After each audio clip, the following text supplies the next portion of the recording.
Hi ma'am, Capex Beauty da amuhana welcome tawjari. Ngasigi review tawjagadoriba product se hand creams ne. Ahanbada aina khangatariba se Nykaa gi cucumber and melon hand and nail cream ne. Aduga anisubasina Nivea gi hand cream, glycerin and olive. Aduga third kisina Dot and Key skincare gi hand cream sanitizer plus moisturizer, mandarin and lime. Hand creams is sometimes overlooked over product ni haininge because ekoigi normal body moisturizer ama duna adum sufficient oy na khanba.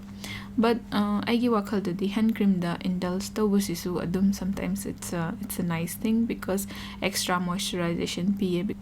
Aduga ising siso adum paithok paisin tawbanina they need a little extra love. Ahanbada aina thamjaningbaje hand cream gi product se ekhoin leiba kanda ingredients ani ahumdi specific oina yengaga leibana chumgani na khale. Adugi ingredients se ahanbada vitamin E ne. Vitamin E se natural moisturizer ne. Aduga mase antioxidant sune. Aduga anisuba ingredients na shea butters ne. Shea butter sisu natural moisturizer ne. Aduga third oiba ingredients na glycerin ne. Ahanba products di Nykaa gi cucumber and melon hand and nail cream ne. Aduga Nykaa gi sigi products se 30 ml da 275 rupees MRP oye. Nykaa gi products da yauriba important oiba ingredients aina sum yengjabada mase glycerin yaure, adigi vitamin E su yaure. Aduga beeswax su yaure. Aduga magonda yaure se makal gi plant based oiba oils yaure. Aduga magi texture se it's a little thick. Ma akoigi nahawai gi borolin lakpado. Aduga haipet mane magi texture se but it's a very good product, so I would highly recommend it. Anisuba products se kanone Nivea gi glycerin and olive hand creams ne. Sida moina glycerin and olive ki hand creams se moina iba kanda very dry skin gine na iye. Aduga magi MRP sina 75 ml da 90 rupees piye. Sisu I really like this product because magi moisturization levels it's very high. Aduga greasy di oidaba but akhoi kutsida kai haini thau gumba taibagi feeling da adudi dum piye, which I really like because akhoi kutse sometimes it tends to get dry.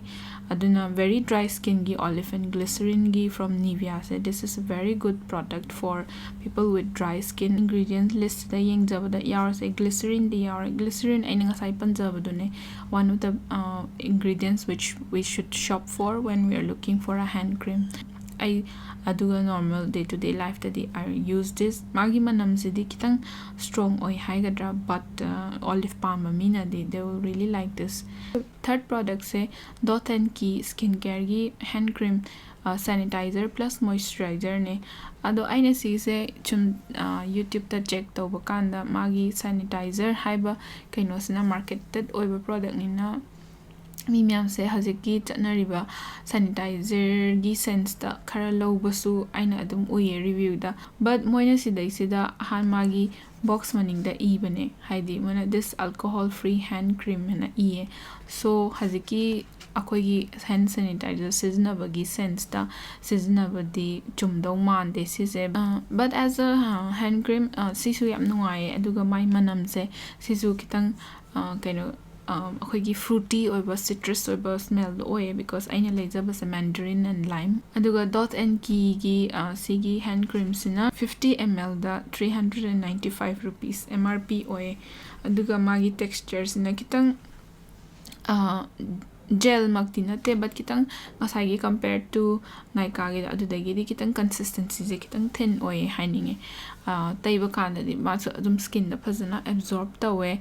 Aduga manam su nungai moisturization ju phajana pi. Aduga taiba da adum skin da phajana absorb tawe. Aduga Dot and Key gi ingredients list adu mase glycerin yawe, aduga shea butters yawe, aduga magi lime and mandarin extracts yawe.